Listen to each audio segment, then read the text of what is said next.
kasama sa Langkat at Nakagri ng Wika 2024.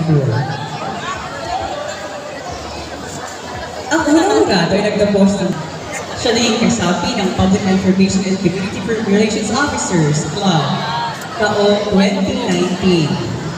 Siya ay naging personality development trainer at siya ay isang licensed professional teacher.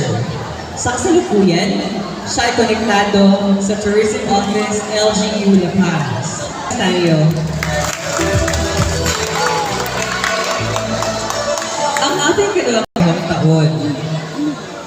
Kung tungkol sa pag-uusapan, siya ay naging first runner-up sa naganap ng Miss Intramurals sa Mount Carmel College taong 2019 at nagdamit ng third runner-up sa Miss La Paz taong 2023.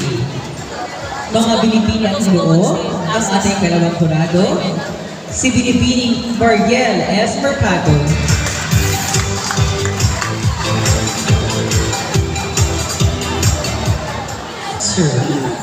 Siya ay kasapi ng Philippine Education of Professional Teachers at